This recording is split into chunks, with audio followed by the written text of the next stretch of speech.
Good evening friends. మనం ఇవాళ cure cell అనే ప్రోడక్ట్ పైన ఒక చిన్న ఎక్స్పెరిమెంట్ చేస్తున్నాము. సో ఇది మన బాడీ పైన ఎలా పనిచేస్తుందని మనం ఒక చిన్న ఎక్స్పెరిమెంట్ చేసి ఇవాళ చూద్దామండి. సో ముందుగా మనము 3 గ్లాసులో 3 వాటర్ శాంపిల్స్ తీసుకున్నామండి. తర్వాత బెటడిన్ సొల్యూషన్, రైట్, ఈ సొల్యూషన్ ఒక గ్లాస్లో కొద్దిగా పోస్తున్నానండి. సో బెటడిన్ సొల్యూషన్ వేసినాక గ్లాస్ అంతా నల్లగా మారిపోయింది కదా. ఇందులో ఒక చిన్న వైట్ పేపర్స్ అండి, 2 వైట్ పేపర్స్. ఈ 2 వైట్ పేపర్స్ని నేను నలిపి ఈ గ్లాస్లో వేస్తున్నాను. ఓకే,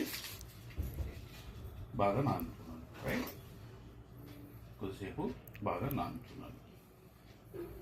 సో బాగా నానిన తర్వాత మనం చూసినట్లయితే ఈ వైట్ పేపర్స్ బాగా నల్లగా అయిపోయినాయి, చెడిపోయినాయి, రైట్. సో ఈ పేపర్లని మనం ఇప్పుడు 2వ glass plain water, right, plain వాటర్లో వేస్తున్నాం. ఇందులో ఈ పేపర్ని కూడా బాగా కొద్దిసేపు నానబెట్టాం. సో 3వ గ్లాస్లో మన క్యూర్ సెల్ ప్రోడక్ట్ ఉంది కదండి.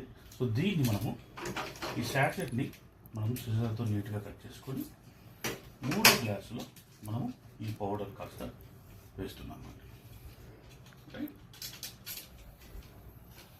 వేసి మనము కొద్దిగా దాన్ని బాగా మిక్స్ చేసుకుంటాం. ఇది వచ్చేసి మన క్యూర్ సెల్ ప్రోడక్ట్ వాటర్ అండి.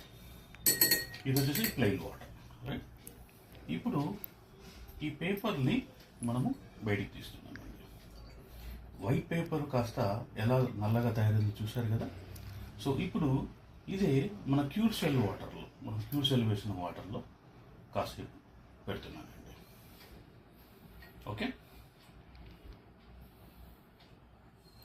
మీరు కనుక బాగా చూసినట్లయితే ఈ నల్లగా మారిన పేపరు మన క్యూర్ సెల్ ప్రోడక్ట్ ఏం చేస్తుంది మీరు చూస్తున్నారు కదా.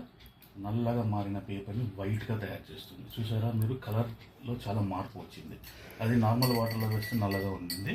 మన క్యూర్ సెల్ ప్రోడక్ట్ వేసి మనము దీంట్లో కాసేపు నానబెట్టిన తర్వాత ఎలా ఉన్నాయి పేపర్ అంటే వైట్గా ఉన్న పేపరు వైట్గా తయారైపోయింది, నల్లగా. అంటే ఇది క్యూర్ సెల్ ప్రోడక్ట్ మన బాడీలో కూడా ఇంత పనిచేస్తుంది. మన బాడీని మొత్తం క్లీన్జింగ్ చేసేసి డిటాక్సిఫికేషన్ చేసి మన బాడీని మొత్తం హెల్తీగా ఉంచుతుంది. This is cure cell product. For more details please contact us.